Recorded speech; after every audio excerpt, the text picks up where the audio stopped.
Hello there, VR enthusiasts, and welcome back to Work in the Verses. There's more than just Meta VR news. Thor here, and what an interesting 2024 when it comes to virtual reality.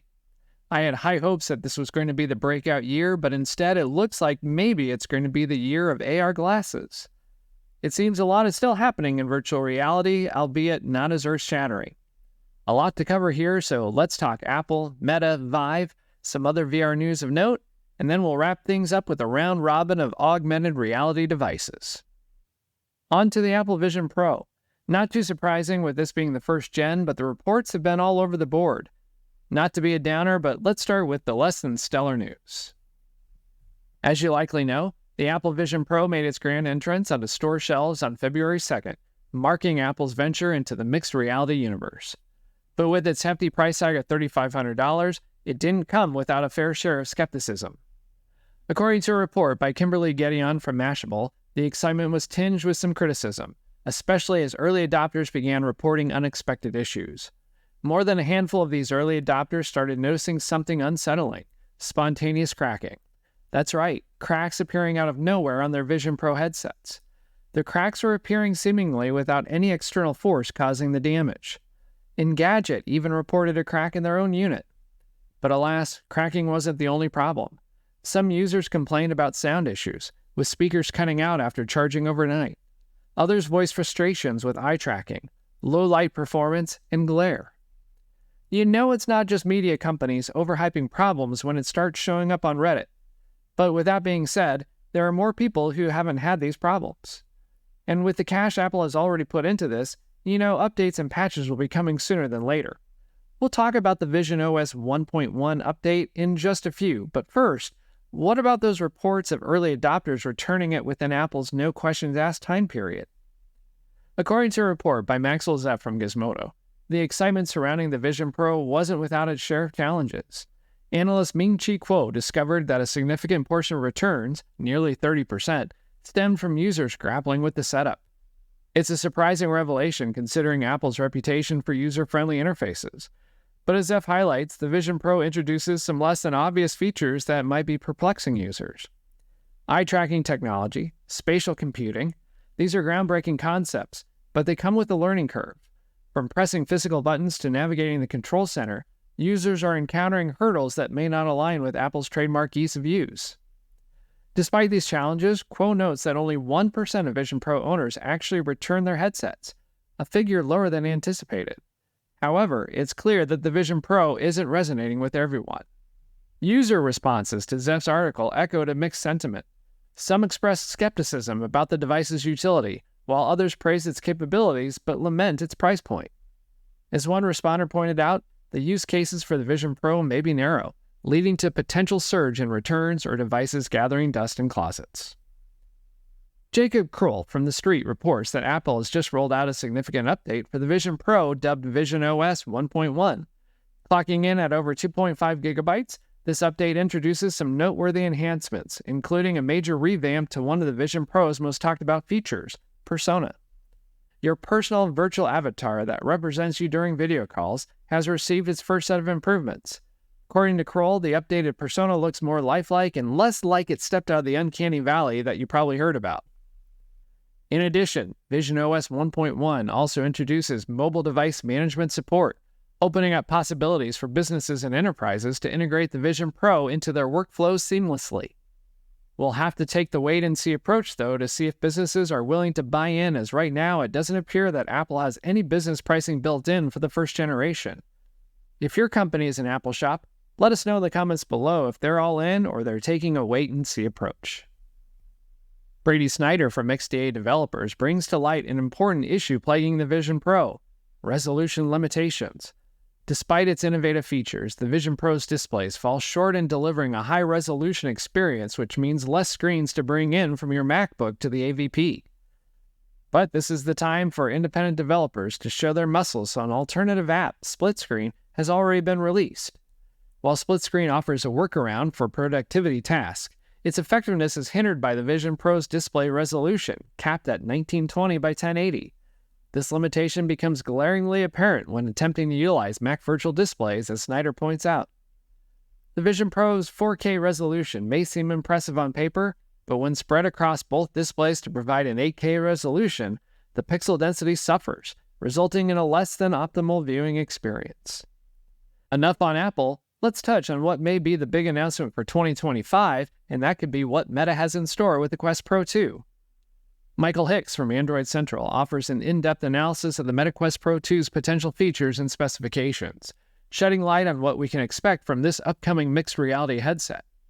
The Quest Pro 2 promises to address the shortcomings of its predecessor, with an anticipated early 2025 release date. Hicks highlights the importance of this collaboration in delivering a superior build quality and display experience. According to reports, the Quest Pro 2 is rumored to feature an LG-made OLED microdisplay paired with the Snapdragon XR2 chip for enhanced performance. With a potential resolution upgrade and improved eye-tracking technology, Meta aims to deliver a more immersive and comfortable user experience to address the loudest complaints of early Quest Pro adopters. I'm sure we'll hear more, as it was rumored Mark Zuckerberg was meeting with LG representatives in South Korea February 28th. While we wait for 2025 and a Quest Pro 2 announcement, what do you think? Will it be more or less than the rumored $2,000 price tag? Do you think it'll be available in October as the other Quest headsets have been? Let us know in the comments. Besides Apple and Meta VR headset news, the HTC Vive XR Elite headset for business was announced at the 2024 Mobile World Congress event. Lewis Madison from TechRadar sheds light on HTC's ambitious venture to revolutionize the workplace. They're aiming to rival Apple's Vision Pro, promising to inject excitement into office environments worldwide. HTC envisions the XR Elite being utilized across various industries, from healthcare to finance, leveraging its innovative features to enhance productivity and engagement. With the inclusion of Vive Business Plus for streamlined management and content deployment, HTC aims to cater to the diverse needs of modern enterprises. The Business Edition boasts an array of new features tailored for enterprise use, including an accessories pack designed for comfort during extended use. Not stopping there, HTC introduces the Viveverse Starter Pack, offering substantial savings and access to premium features, such as AI-powered personal assistants and realistic avatars. The integration of voice-activated controls and language translation further enhances the user experience, setting a new standard for virtual collaboration. Enough for the enterprise. Let's dive into some other interesting topics, like the latest news coming from Honda, where they may have found another innovative use for VR that may not be practical for most of us. As reported by Andy Edser from PC Gamer, Honda wants to fuse both mobility and entertainment together. Honda's Una-One, a Segway-like device, was designed to enhance mobility for individuals with disabilities. However, Honda is shaking things up by showcasing the Una-One as more than just a mobility aid. It's now a gateway to exhilarating VR experiences. By integrating VR technology, Honda envisions the Una-One offering users the sensation of floating in the sky or gliding along a half-pipe path, transforming mundane travel into thrilling adventures. Staying with our theme of entertainment, it looks like VR concerts are getting more attention as they're starting to influence the music industry. Nozi Wanji from Business Insider reports on the potential of virtual reality concerts to revolutionize the music industry. With the rise of immersive technologies and the impact of the pandemic on live events, artists are exploring new ways to engage with their fans and deliver unforgettable performances. From Travis Scott's groundbreaking astronomical event on Fortnite to Meta's Music Valley concert series featuring top artists like Doja Cat and K-pop icons Blackpink, virtual reality concerts are captivating audiences with their immersive experiences and creative potential. So, have you watched any VR concerts yourself? What did you think? How was the experience? Let us know in the comments below. And to wrap up this section, let's talk about something more serious. And that's a team of researchers from the University of Chicago who uncovered a potentially major security flaw in Meta's Quest headsets that may put users at risk. Grace Eliza Goodwin and Kelsey Vlamis from Business Insider reports that this team found a way to hack into the Quest headsets, allowing them to control the user's VR environment, steal information, and manipulate interactions between users. The researchers call this an inception attack. This is when the attacker traps the user inside a single, malicious VR application that masquerades as the full VR system. Essentially, it's like a simulation within a simulation. According to the study, the hackers had to be connected to the same Wi-Fi network as the Quest user, and the headset had to be in developer mode. From there, they were able to install malware onto the headset and create a duplicate home screen that could be controlled by the attackers. The researchers even created cloned versions of the MetaQuest browser and VR chat app, allowing them to spy on users as they logged into sensitive accounts like their bank or email. During testing with real people, only a third of users noticed the glitch when their session was hijacked. This highlights the potential severity of the vulnerability. Meta has yet to respond to requests for comment from Business Insider, but they did state to MIT Technology Review that they would review the study. Now that we've covered the general news, let's talk about AR glasses. I'll have to admit, I've been underthinking this space a lot. I was in the mindset that, hey, these things are just like VR headsets, but you can see the real world along with your computer or phone. Wow, did I oversimplify? For starters, the real world is always visible, so where do you put the content? Simple answer, right? Just put it in front. But what happens when you move your head? Should it stay in the same place or move? Nicholas Sutrich from Android Central took the idea front and center and said it in a way I hadn't thought of before. Having content tethered to your head movement feels genuinely uncomfortable if you move around too much. Most glasses up to this point have had variants of 3DoF or 3 degrees of freedom. Glasses with 3DoF can track the direction in which the user is looking, but they can't tell if the user is moving. Sutrich talked more about the darling of the show, the upcoming X-Real Air 2 Ultra. The game changer in this space is that it will have 6DoF, so you'll be able to position things in the real world and come back to them later.